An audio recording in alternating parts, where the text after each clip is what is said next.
Kia ora koutou, welcome to the Goss. I am Simon Bowden. Thanks for joining us. If you're joining us live on Facebook with four extraordinarily hardworking guests here on the Goss this week, with the subject being advocacy.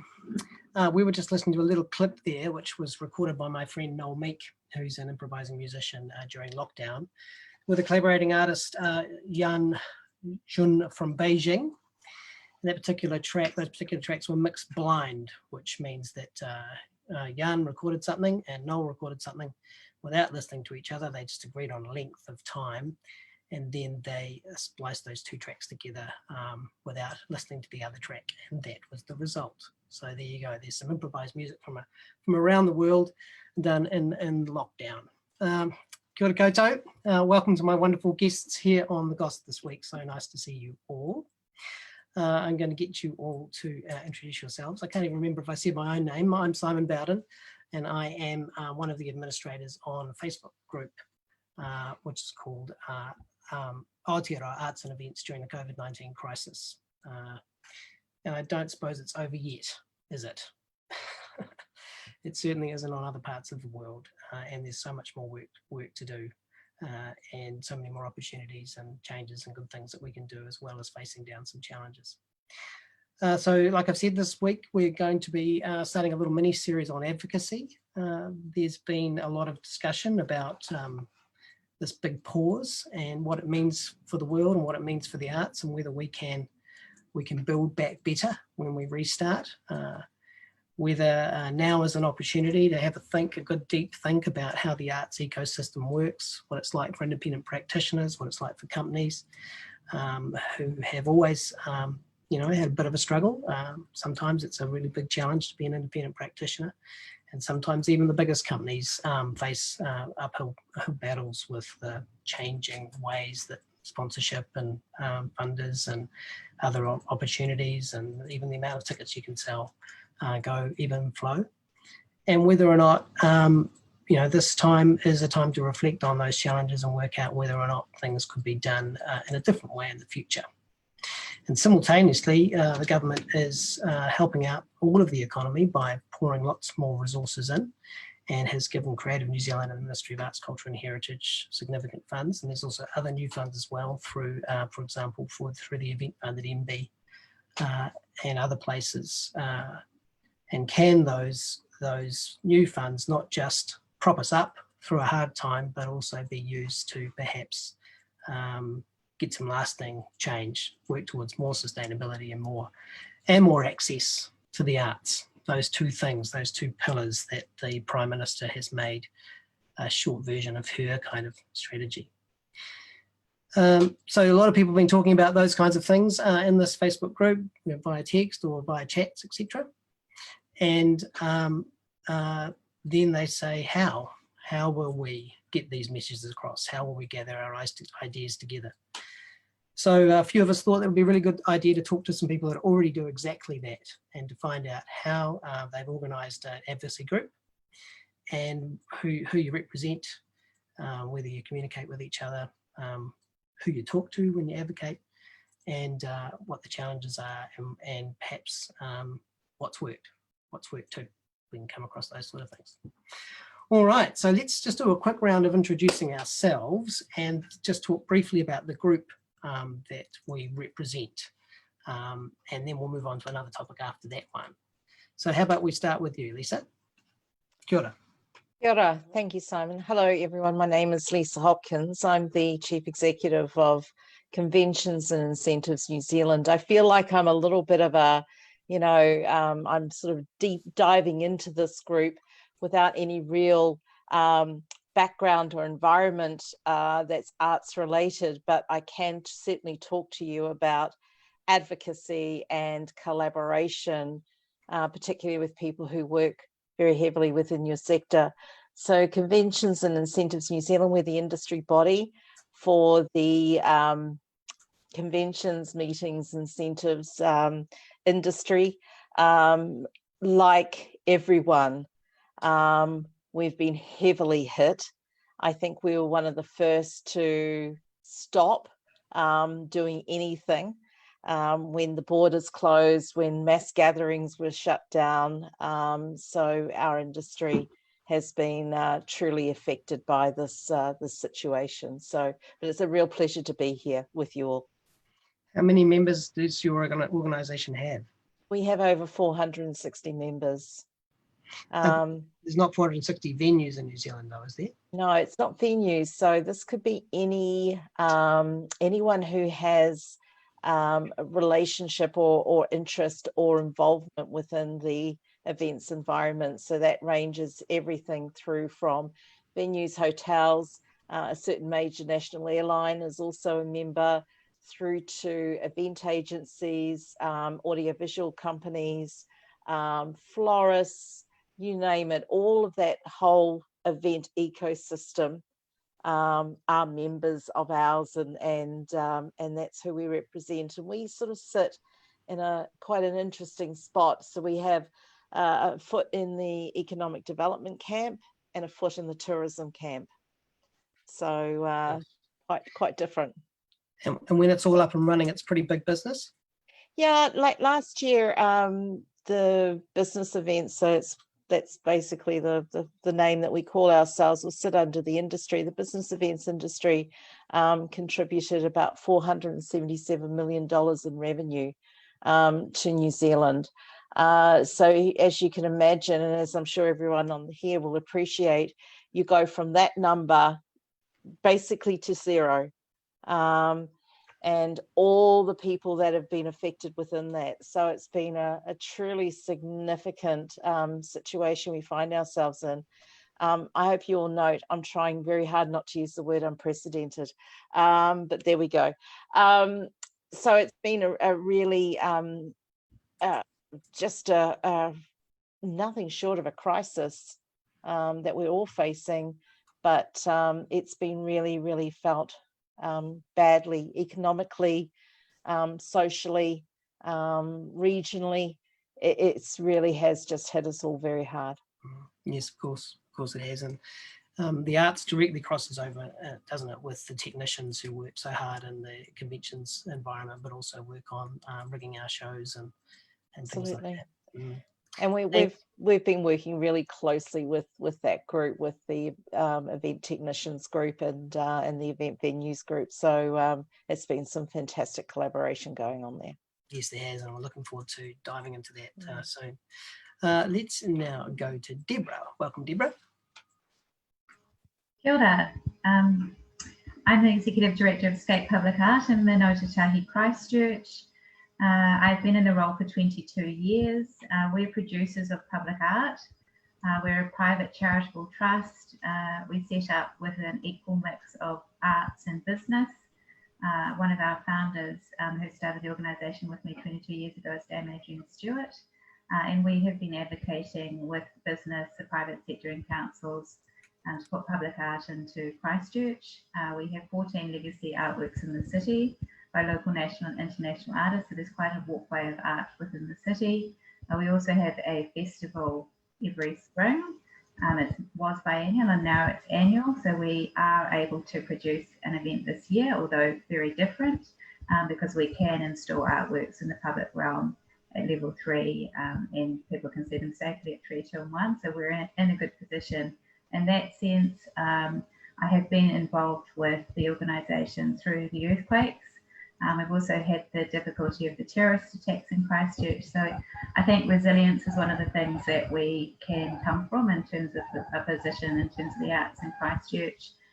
We've seen this kind of environment before, not that we welcome it, but it certainly has been, I think, a little bit easier probably to pick up pieces and do our COVID plan than if we hadn't had that experience.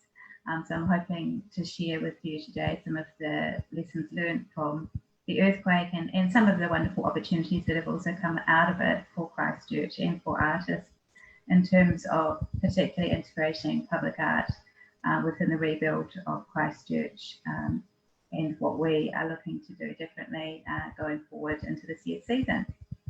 Great, Deborah, thanks so much. And we have all watched with great interest, of course, sadness and concern with the impact of the earthquakes and other things that have happened in Christchurch, but also the extraordinary role the arts has played in rebuild and resilience down there. So yes, we're looking forward to hearing that those comments. Jane, welcome. Kia ora. Kia ora. Ko Jane tuku ingoa. Thank you so much. Lovely to see you all. Hi, Meg. Nice to see you again. So I'm here with, I work at Te Taumata Toi a Iwi, otherwise known as the Arts Regional Trust. I have been here, this is my 6th week, so don't really have anything on 22 years, but week 6. And we're a legacy CCO based in Tamaki Makaurau. And my job at the moment is really embedded in arts advocacy and kind of what that means. And I think it's an ever shifting landscape. And we're very in response to things going on up here, such as the Auckland Council emergency budget, which will be released tomorrow, I think, and also the general election that's coming up. We also convene a Ngātoi Advocacy network, hui, with people from the sector to discuss how we respond, how we take action, as well as planning events, as well as research. So recently we've had the launch of the Moana Oceania project, which you can find on our website, asking the question, what is art for the 15 Indigenous Pacifica populations in Tamaki Makaurau? Yeah. Oh, I'm also a freelance theatre director, so I have that hat on as well. Great. Kia ora. And so who does your organisation represent? It was, when you say CCO, it began as a collection, sorry, wasn't it the bringing together of a number of independent funding organisations for different regions into one group? Is that right? Yeah, so it was brought together, oh, Alison is probably listening to this and trying to tell me who it is, and I've just forgotten who it is. The people who pioneered it brought together Auckland and Manukau councils came together to build this trust. And in terms of who is represented by it, at the moment we're going really broad. We're regional, so it is Tamaki Makaurau, but it's like we're doing some ecosystem mapping in terms of like who is in the sector, what do we mean by the sector, what is arts, culture and creativity, because those things mean different things to different people, and that's how the Moana Oceania project came up as well. So at the moment we're still in this real scoping phase and mapping phase while being super responsive to what is happening thanks to COVID. Wow, Jane, that's very brave. Those are kind of they can be rabbit holes though, like, can't they? You know, what is the culture? Who do we represent? I suppose it's going to be a conversation you'll always be having, do you think? Absolutely. And I guess it's less about like representation, more as like, how can we be the backbone and how can we support and how can we bring together and how can we convene the important things that need to happen, rather than, I always shudder when I hear things like give a voice to or give platform for. So more like, how can we kind of lead from around and wrap around and support in that way? Cool. Well, I'm looking forward to hearing just about how you're going to go about that. Welcome, Meg Williams. Kia ora tātou. My name is Meg Williams. I'm the Executive Director of Te Hawhare, and we run the New Zealand Festival of the Arts and Jazz Festival events under the Second Trust. We did Second Unit in 2019 and the Lexus Song Quest and a few other bits and bobs. But I'm here today speaking as Chair of Arts Wellington.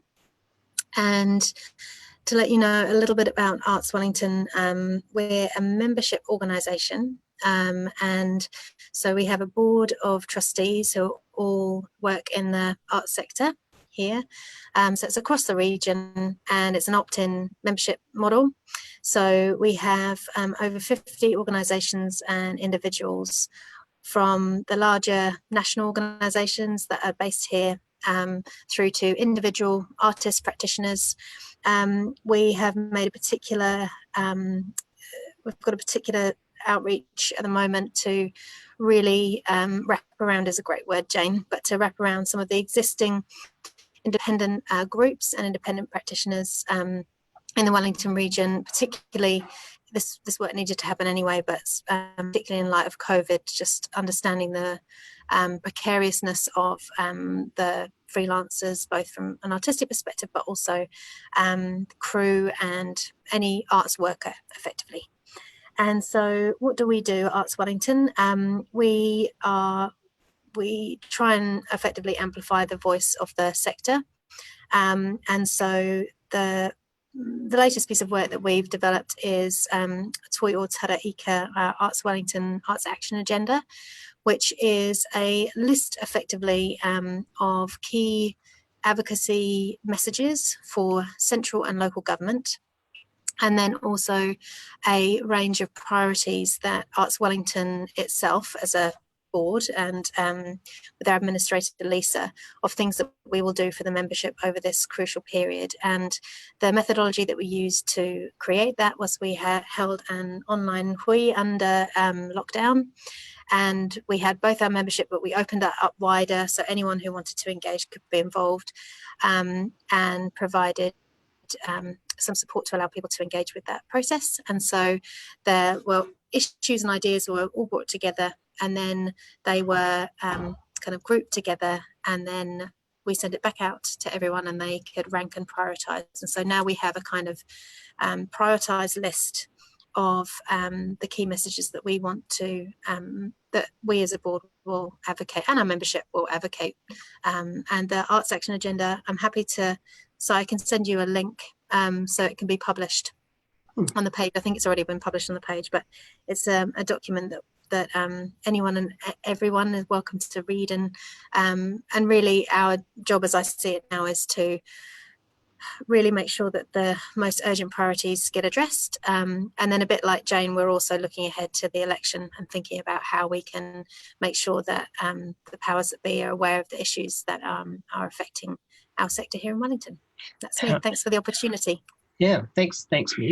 And it's interesting to hear that you advocate both regionally and also nationally. When you advocate nationally, have you got the sort of welfare of the national arts sector in mind, or is it advocating specifically for Wellington interests?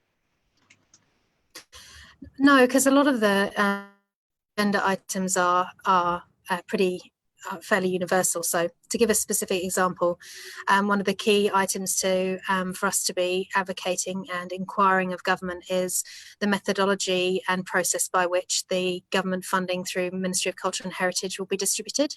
So one of our key advocacy messages at this point are to create a collaboration with the sector, and we're ideally looking for something deeper than just consultation. We'd like to, like some that you've seen, I think with tourism, for example, there's a industry task force that's advising Ministry of Business, Innovation and Employment on some of the best solutions. So really we just believe that the whole sector, not just in Wellington, it's about allowing the sector to have a say in its own recovery.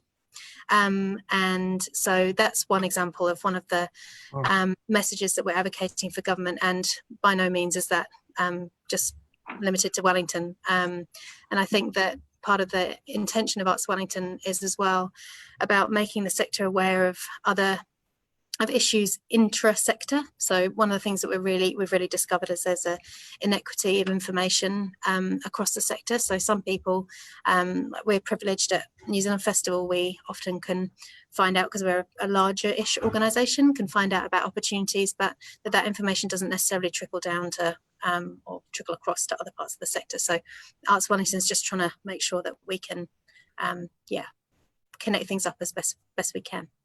Great, thanks Meg. Very interesting. I think we should definitely return to that point that you've raised about the ministry. it's quite fascinating that the Ministry of Arts, Culture and Heritage, which has never really been in the role of distributing contestable funding across to the sector, looks like it's just updated its website today, confirming that it will be in fact distributing that money rather than going through, for example, Creative New Zealand.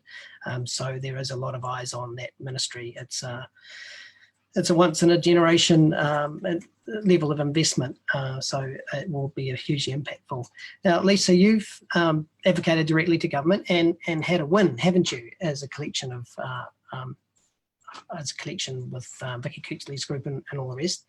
Can you tell us a little bit about that process, and was it done directly through Minister or through the ministry or a bit of both? How did it work? It's a little bit of both. In fact, I've been personally involved in two of these, obviously one with Minister of Economic Development, Phil Twyford, and the other one with the Minister of Tourism, Calvin Davis. But the one with Minister Twyford has obviously resulted in the Domestic Event Fund, which was announced a couple of weeks back.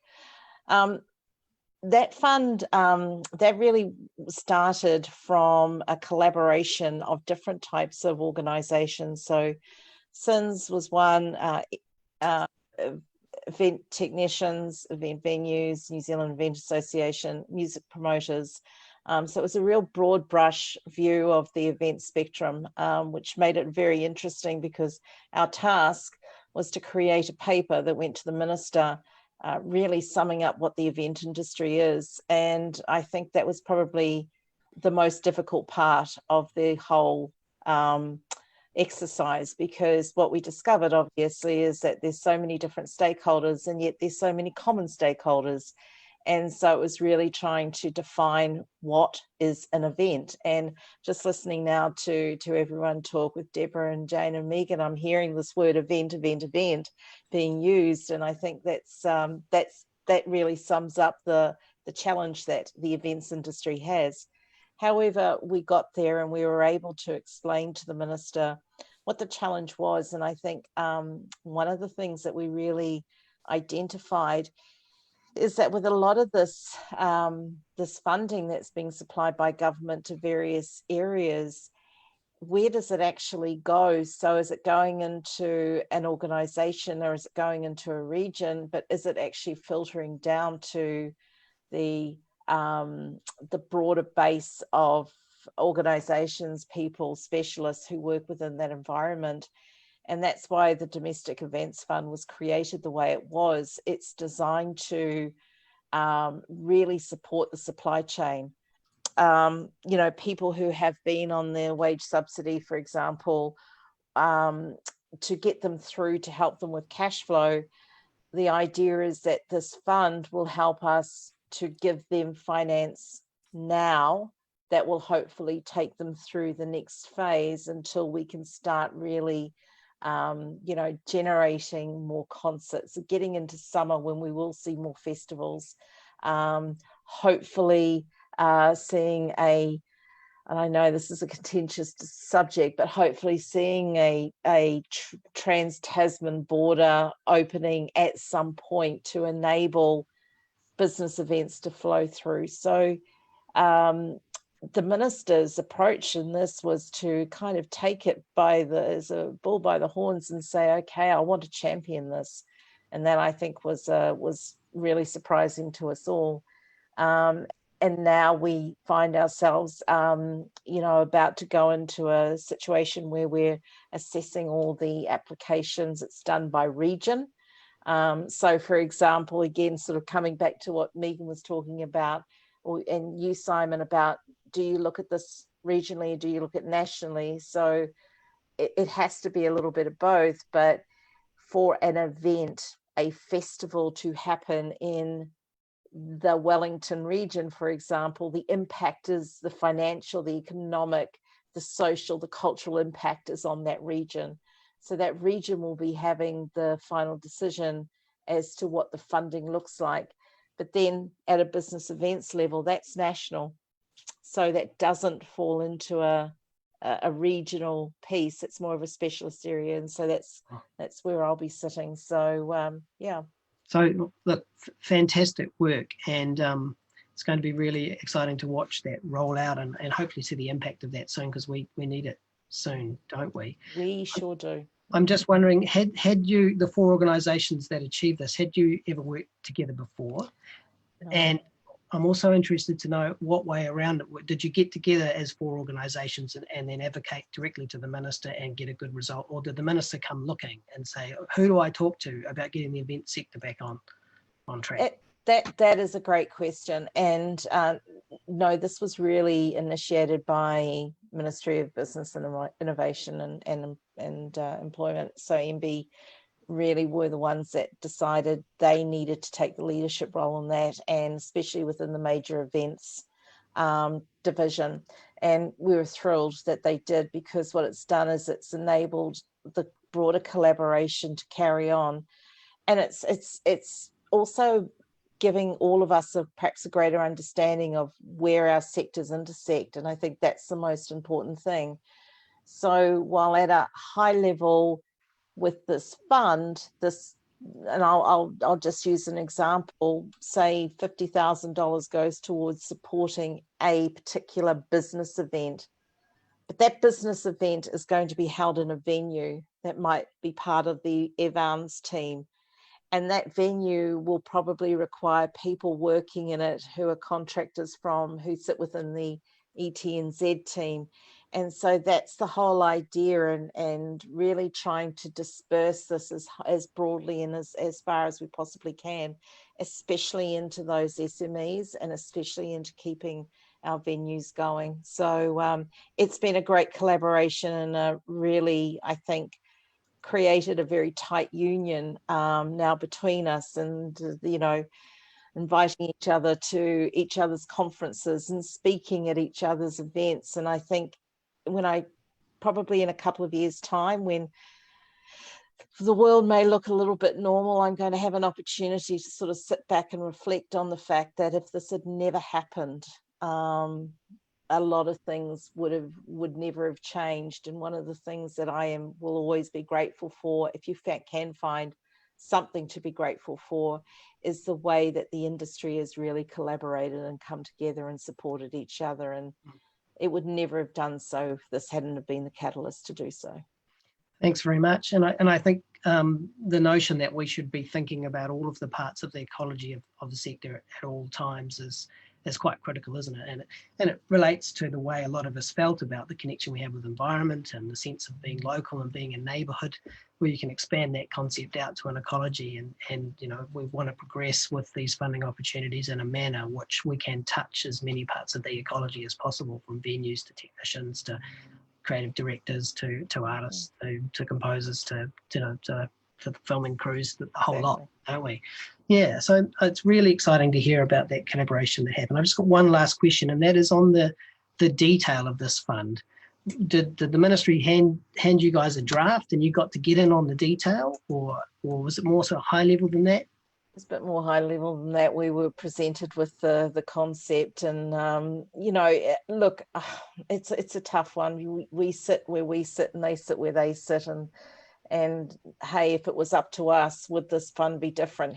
Of course it will. It would be significantly more. It would be there would be certainly changes to it. But I think at this point in time, where we are at is we have to be grateful. We got $10 million to go across 6 associations, a whole country full of different types of events. When you break it down and look at it like that, it's nothing, but it's something, and that's better than nothing. So we'll obviously take it.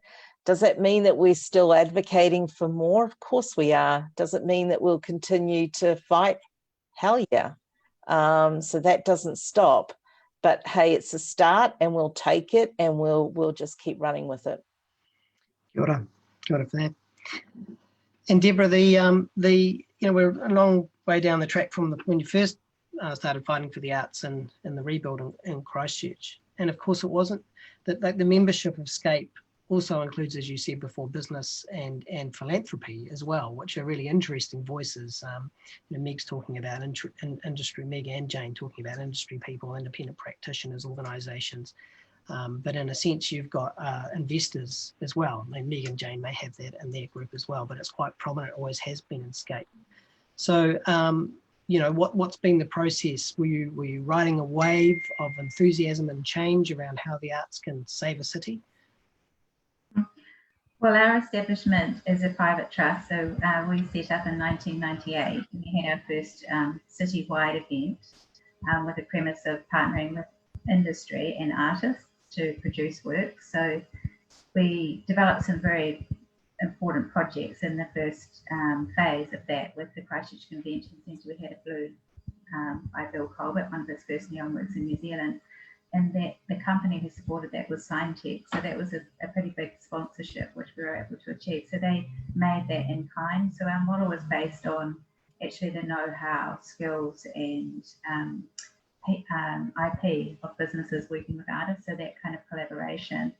So that is quite unique and often a lot of in-kind support. And so we've built that up over the years.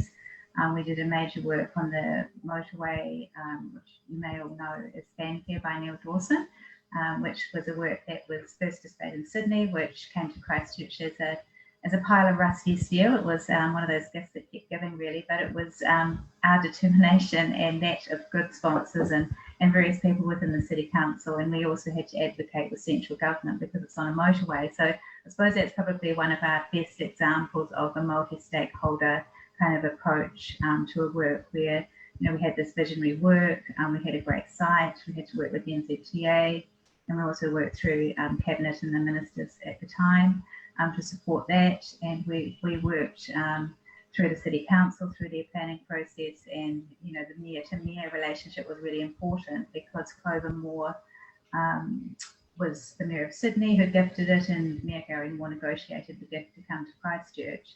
So we really did have a great opportunity with that work. It sat in a yard for 5 years, and then the earthquake came about, and we were like, okay, this is a great opportunity to create a new gateway to Christchurch, to say, okay, the arts are important, we want them to be visible, and this was a great sort of welcome to the new Christchurch.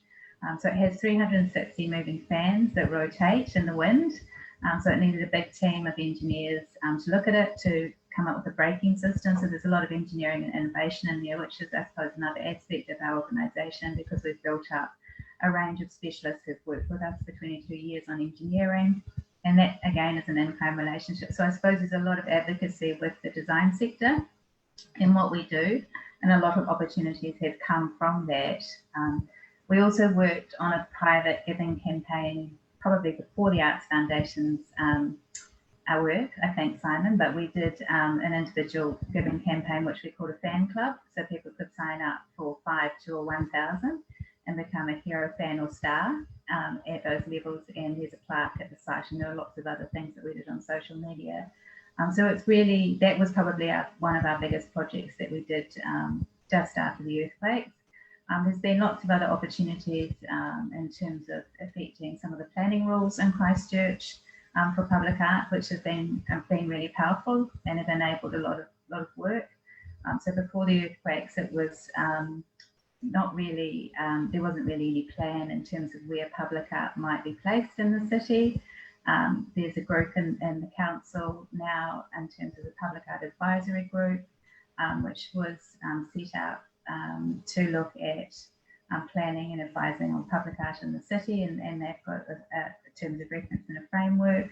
There's a fund from the City Council, which, although at the moment it's in a bit of hiatus, and we're trying to advocate for that back, but, you know, we've had other issues in terms of global settlements and infrastructure and other things that we've had to battle in terms of arts funding in Christchurch that have been ongoing since the earthquake. So we've got a City Council who's sort of still juggling rebuilding priorities. We're still waiting for our stadium to come on board, but so there's been a lot of different levels of advocacy. To go back to your question about sort of riding a wave, well, I think the wave really came in the transitional period for Christchurch, when Scape had already been around for a good decade then, and, you know, we were not the avant-garde or the new kids on the block anymore. You know, we were seen as the establishment, and there were a lot of people who were taking to the streets to produce public art. So we didn't have a gallery, so we had Christchurch Art Gallery producing their wonderful Out of Spaces program, where they were taking roots from the collection and placing them outdoors into really unique places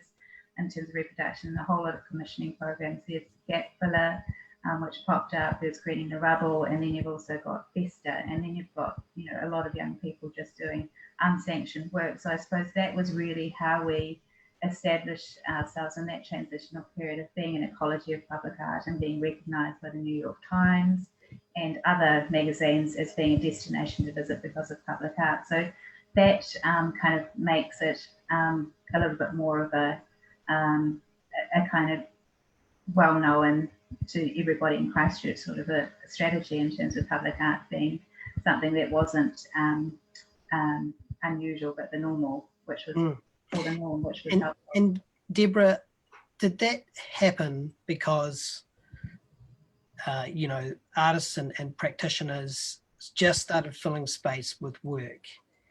Did they have to bang on the doors of the people that would give them permission to do that, or did everybody just get it?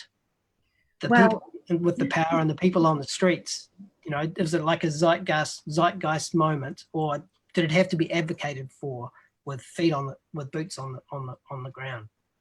Well, I suppose we had definitely had advocacy. So we had a Creative New Zealand Christchurch specific response, emergency response, which I have to say was fantastic, and congratulations to Creative New Zealand for this wave of response in terms of COVID, because it's been equally, it's fantastic and, you know, quickly distributed and well managed. So we had one of those, which was earthquake specific, and Creative New Zealand set up a group, which we named ourselves, but asked the people to come forward to put their hands up to be part of an advocacy group. So it was called Arts Voice Christchurch.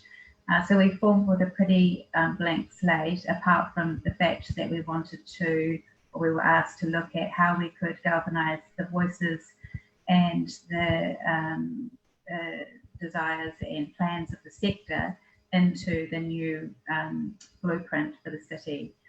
So we held a number of forums and different events and brought the sector together, and we actually worked on a plan which we called the River of Arts, which then got submitted into the blueprint for the new city.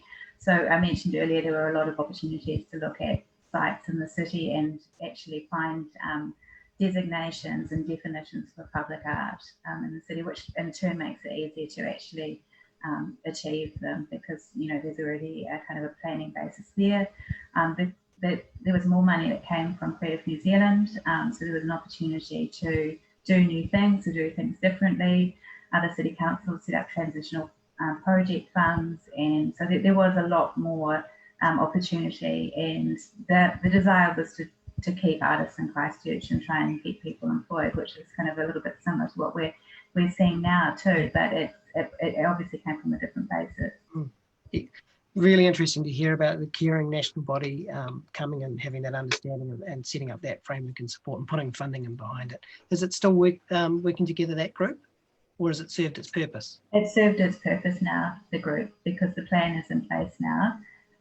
But just hearing Lisa talking about how the sectors come together in the collaboration, I mean, we quite easily go back to our silos again, but I found in this most recent recovery, it's great to see collaboration. And, you know, I'm talking to a lot of different people, and we're doing something quite unique with working with an artist, another gallerist, and actually a hair salon. I won't say any more, but just watch the space. So, you know, it's kind of out of these situations that, you know, the ideas come, and you've probably heard it before, many people say it, but let's not waste a good crisis. Let's try and find a new way of doing things for the arts. And I mean, I must say that the prominence that the sector's been given through this recovery is really welcoming, and yeah, I think we've got an opportunity to not only build back stronger, but to do things quite differently. And the collaboration across the sector is where, from our experience and my experience in the earthquake, it worked well.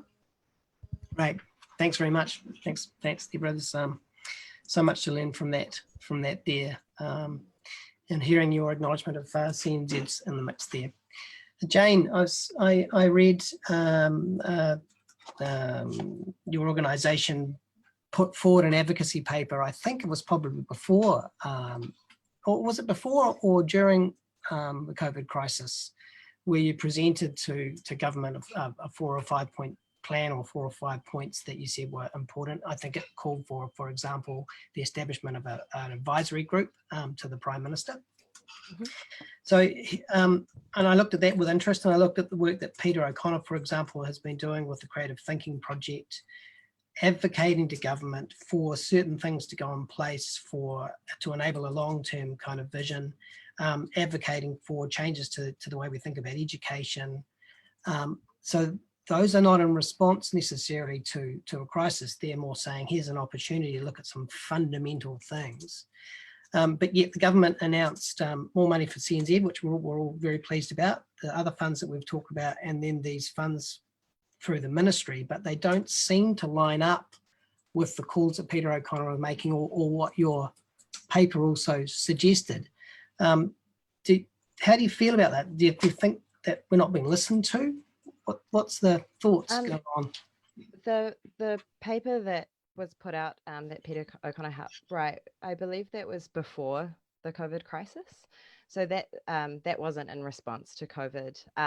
So I'm actually revisiting that again and kind of going, what does it mean now that there has been funds released? I'm totally going to answer your question. I just want to talk about all the amazing work that y'all have been doing. Like when you talk, it's so good, Lisa and Deborah. I'm like, oh, amazing. And Meg, I know what you've been doing. So anyway, just wanted to say that rather than just being like, blah, blah. So yeah, so that was developed in consultation with a variety of stakeholders from really different perspectives. And I think it was done with a lot of energy and a lot of scope to really kind of think broadly around how arts, culture, and creativity can kind of contribute and impact the lives of New Zealanders.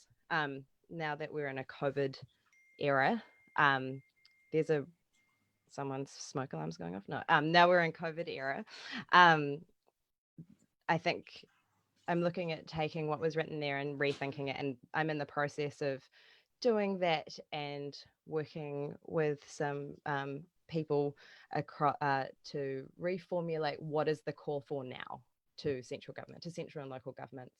And I'm struggling to not think about what has just been released on the MCH website as well, because desperate to know what that is. But because we are in response as well, and what is needed and what is continued to be needed. Definitely the call for a national strategy is something that we're really keen on, because how are decisions being made? What are they hanging off from? We're talking a lot about ecosystem and what that means. And that's from like the major stakeholders, the large funded organizations, right down to grassroots organizations. And it was something that we spoke about a lot in a pro forma template we did to the emergency budget, is that what we're going to lose if we lose funding to these grassroots organizations is though they sometimes exist on a grant to grant basis. And if those grants are cut, then those, and that's gone. And the ecosystem is everything, and it has to exist all together, especially talking with my freelancing hat on. When I was gigging and freelancing, all of those contracts are necessary and vital, from the very low paid ones to the well paid ones. So I guess I kind of flipped your question a little bit, but that's just in response to what Peter had written. No, I totally agree. I had Lynn Freeman got me on national radio in response to Dave Cull from it was in local government New Zealand, and I made that exact point, that there's an ecology, and local governments are in a difficult position now because they can't actually put part of their funding package on hold, because then the whole system will go down. Artists and teachers, as well as all kinds of other things within the arts sector. But I'm interested in the challenges that you must face trying to get your messages across. There was an attempt to get into the Prime Minister's thinking with, albeit pre-COVID. And in this case, it's directly taking on a council that wants to reduce funding across all sectors, including the arts. Do you sometimes feel like you're banging your head against the wall? Like, how do you feel like you're being listened to? I guess I've just a lot of my life, you know, glass ceiling, POC woman, feel like I'm banging my head against a wall sometimes. No. But I think it's about just the ongoing support, and we have some key people and some key stakeholders behind it. And like, I was talking to someone the other night, and I said, you know, I don't, we can go out there and we can say these things. I don't want to put your organization in the firing line, but we can do that. And she said, no, the time is now to be disruptive. The time is now to come together and move forward. I think in terms of actually how do you shift that narrative? What are the levers that we can pull? And, you know, we're still in really early stages of being able to do this. And I'm still questioning, like, we're in a really interesting position because we're sort of bridging sector and government. And so what does that mean as well? And we're in conversations a lot with the other CCOs and the council family and other folks within council, as well as CNZ, who have been a really great organization, agency to speak with. And I think everybody wants change, you know, that thing of what you're saying, Deborah, let's find a new way of doing things better for the arts. I think that's what everyone is feeling, and that's the momentum. And I guess maybe because I've been thinking about Peter O'Connor's work this afternoon, that's why the sort of national strategy question is in my head, and how might we hang all these kind of questions off of that rather than kind of doing sort of piecemeal bits and pieces. So I asked someone who's been very senior in the Ministry of Arts, Culture and Heritage for a number of years, no longer works there now. What would we have to do to get a 50-year, 2-generation plan established? And I asked somebody else who's still working there at the moment, and they said that is an incredibly hard thing to achieve via the Ministry of Arts, Culture and Heritage. And they said, one person said, look, really, they only think in 3-year blocks. And the Prime Minister has a strategy, and the strategy is access and sustainability, and it can't be any more complicated than that. And so this notion of ownership of a 50-year plan, who could have it and who would have it for a whole sector, is a question that's on my mind. One of the people that I was talking to was saying, I think it would be possible for each individual art form to have a 50-year strategy and for it to be owned out in the sector, a bit like Lisa's group of organisations could do to generate it. So I just wonder if you've got any sort of thoughts on that. The last part of that thought is that, you know, you imagine that the Prime Minister and the Minister of Finance and Kamal Sepuloni, their value base is aligned with the arts sector. They have the same values, the same sense that arts and education would be as important to them as it is to us, but then we just don't see this long-term commitment emerge. We can't find anyone to own it. Do you think that's a problem?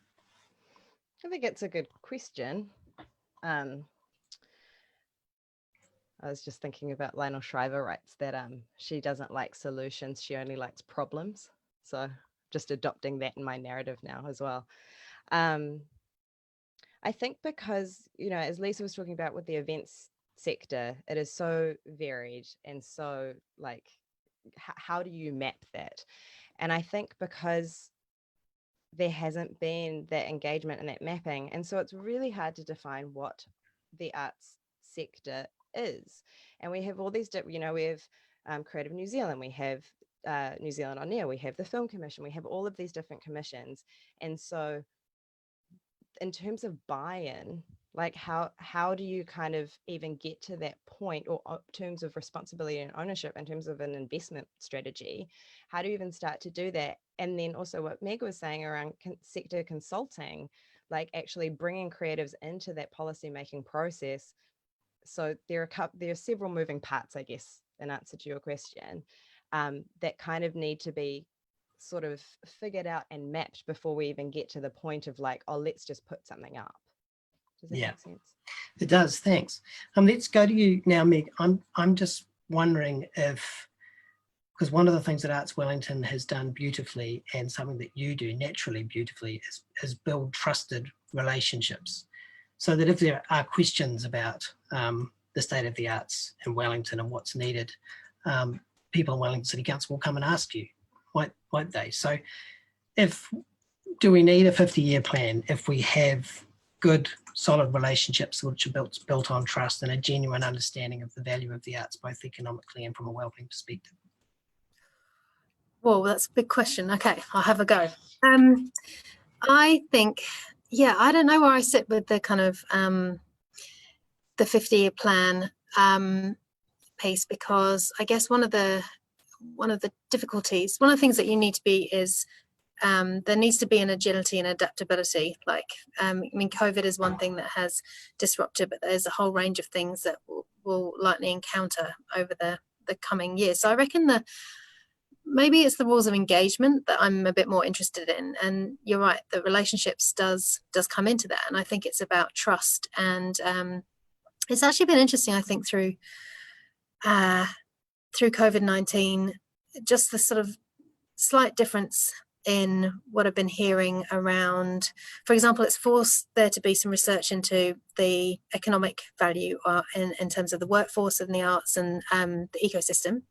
And so, 1.8 billion into the economy isn't a small, it's not colossal, but it's not a small proportion of the economy. But I think also with this government, there is a clear understanding through the framework around the wellbeing budget of the role that arts and culture plays. And so then I think it's about, there's those two things that you referenced, Simon, that the Prime Minister had alluded to. And then the third is this kind of different way of working and new ways of working. And I suppose that I think that the consideration of how those relationships can work between investors of any kind, whether that's government, private, the audience and the sector. But I think specifically with to give an example of the City Council here in Wellington, so we had a scenario where it was reported in the media that Wellington City Council was considering cutting back on its events and arts funding over the period and that was really simply a case that because there were no events happening in that particular quarter, because we were in lockdown, that there was simply no need for the money anymore. And so understanding that actually beneath events and beneath those venues are an ecosystem of workers, and also that you've already, you're investing towards, if we suddenly stop doing everything, then we're not going to be ready to start up again when the opportunity arises. So so being able to get that message across and have access to the people who are making decisions is important. The other thing is, I guess, that credibility. But I do think that, and I think that the way that we work with City Council to, I guess, enhance that credibility was also to align ourselves with adjacent industries. So hospitality sector was a big, and we had many contributors into this kind of group letter that we sent from the hospitality sector, from retail, from the cruise side as well, and the event side, and to sort of say this is all connected. And so once the lockdown is lifted, we need to get people back into the city. We need to get people back into retail and so on. And so the arts is one of the reasons that they were supporting our letter, was that the arts and events are an important part of that. So and I find it interesting, this kind of notion of some of the government funds in terms of how they've been titled, which must have been done intentionally, is around innovation and capability.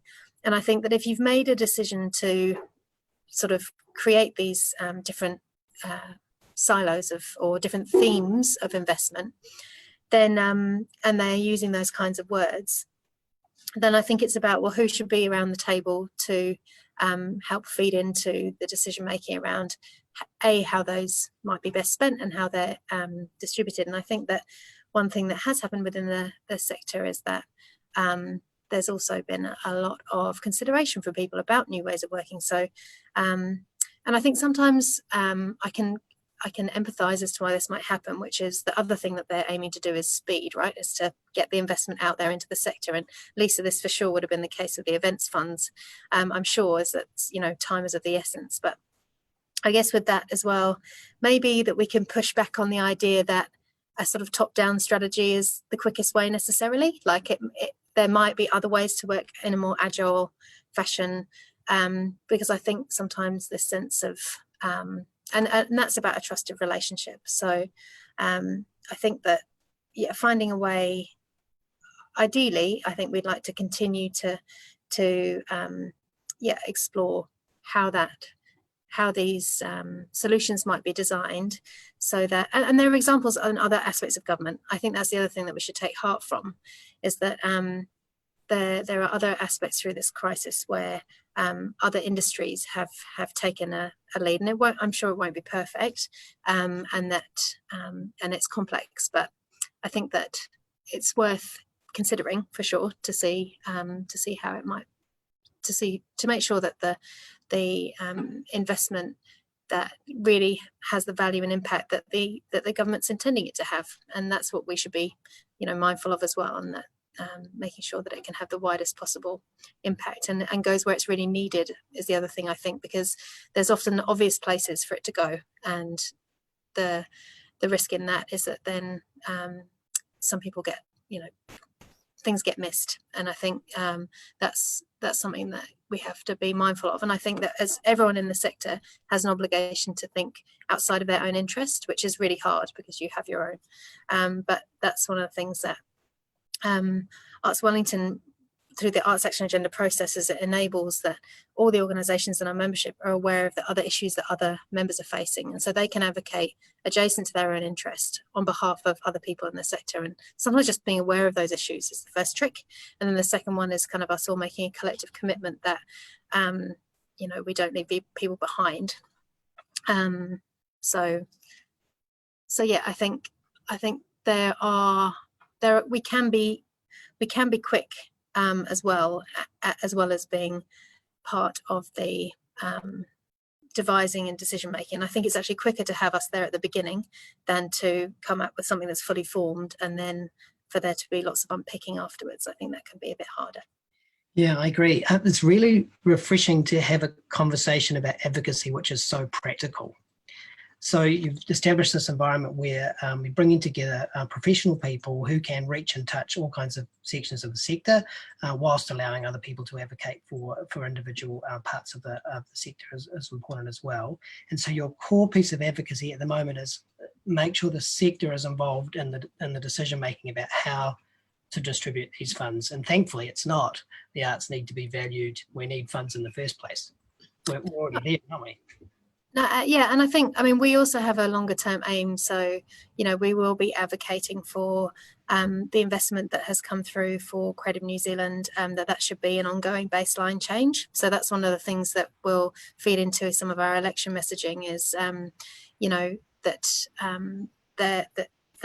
there long needed to be a kind of, a critical step change in investment to Creative New Zealand. And once this has been established over the next 2 years, how do we make sure that this is a step forward in a continuing direction, as opposed to a quick fix that will then may put us back in the future. And I think one of those things is going to be the sheer potential of New Zealand made artistic work over this next period where there is no international work.